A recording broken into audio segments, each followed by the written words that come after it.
So imagine you have to perform surgery on an entire economy, but you don't have a scalpel. All you've got is a legal document. Sounds kind of crazy, right?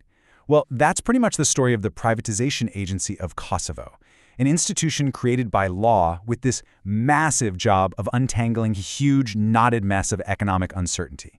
Let's dive right in. And this quote from the law itself, it gets right to the heart of the problem. Persistent legal uncertainty.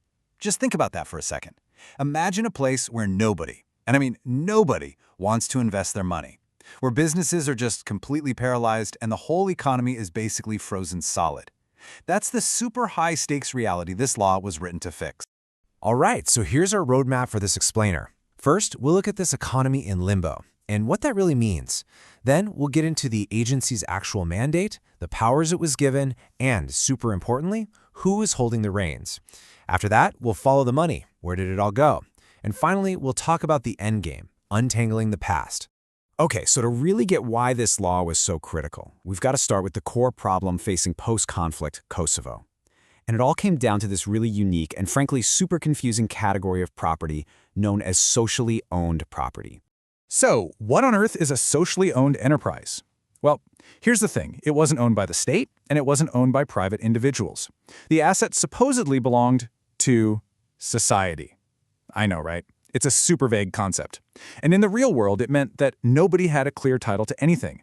This created an absolute legal nightmare and was just a massive roadblock to any kind of economic progress. And this legal fog, it wasn't just some abstract problem for lawyers to debate. It had real, devastating consequences. We're talking about depressed production, which led to skyrocketing unemployment. The country's trade imbalance got worse and worse. And of course, with no clear ownership, there's no clear tax base, which meant the government couldn't fund the basic public services people needed. The whole economic engine was just grinding to a halt. Yeah, this was not a problem you could fix with a simple bandage. It needed something bold, something decisive. It needed what you could call an economic surgeon, a really specialized body with the power to go in, perform a complex operation, and start stitching the economy back together. And so that surgeon arrived. It came in the form of a brand new institution, the Privatization Agency of Kosovo, or PAC for short. Its entire reason for being was to be the solution to this crippling economic mess. So the law created the PAC, and it was set up to be an independent and really powerful public body. What does that mean? It means it could sign contracts, it could own property, and it could sue or be sued in court, all on its own. This autonomy was absolutely crucial for it to do its job without getting tangled up in outside interference. In the agency's mandate, it was just staggering. It was given the authority to take control of all socially owned enterprises and every single one of their assets. Its job was to hold them in trust, and then, as quickly as possible, sell them, transfer them, or liquidate them entirely. And the whole thing had to be done through a process that was open, transparent, and competitive. Now, to carry out a mission that huge, the agency needed more than just a mandate. It needed a serious set of tools. So let's look at the specific, far-reaching powers the law handed over to this economic surgeon. Okay, first up, complete managerial power. The agency could literally walk into any one of these socially owned companies, fire the old management, and put its own people in charge. It could seize direct control of the bank accounts and dictate exactly how the business should operate. We're talking total operational command right from the top. Second, it had the power to restructure.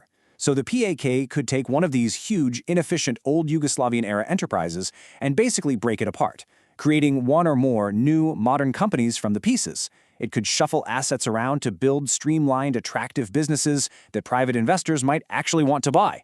It's like corporate Legos, but with massive economic implications. And that brings us to its final, and you could argue its most decisive power, the authority to sell. The POK could sell off the shares of these newly created corporations to the highest bidder in an open auction.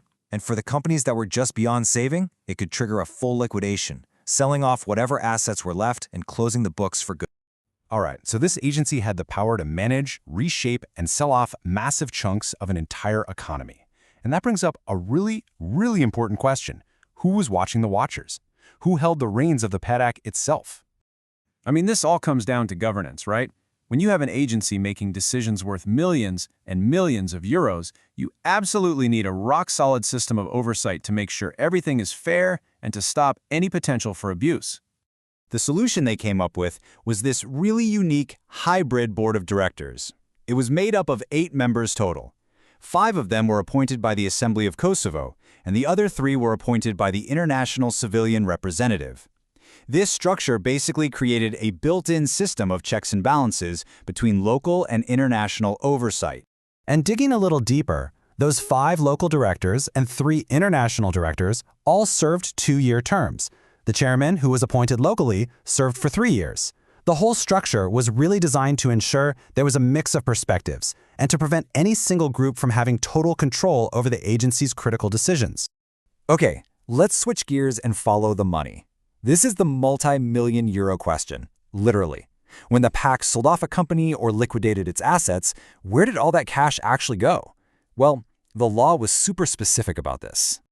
First things first, the agency had to pay for itself. The law carved out a 5% administration fee from all the money that came in from a sale or liquidation. This dedicated revenue stream made the PAC a self-sustaining operation, funded directly by the very process it was managing. So what about the other 95%? Well, that was distributed according to a really strict hierarchy. You can think of it like a waterfall. Right at the top, you had the costs of the liquidation itself and any court fees. Next in line were the secured creditors, the banks and lenders. After them came the workers' claims for things like unpaid wages and severance pay.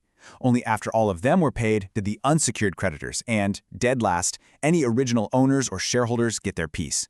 It created a clear, predictable order for who got paid when. So we've talked about the powers, the oversight, and where the money went. But what was the ultimate goal here? This whole thing wasn't just about shuffling money and assets around.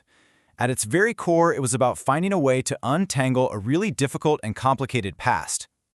And this last quote from the law's preamble really reveals its deeper purpose. This wasn't just about selling off assets to the highest bidder. It was about creating a system of due process, a way to replace chaos with some kind of order. The big goal was to make sure that anyone with a legitimate claim, whether they were a creditor or a former owner, could get a fair hearing and hopefully fair compensation. So the law on the PAC was this bold, incredibly powerful attempt to perform surgery on an economy that was basically frozen by uncertainty. It created a clear framework for action, a system for oversight, and a process for resolution. But it also leaves us with this big, profound question to chew on. Can a legal framework, no matter how powerful or well-crafted it is, truly resolve the tangled and often painful knots of a nation's economic history?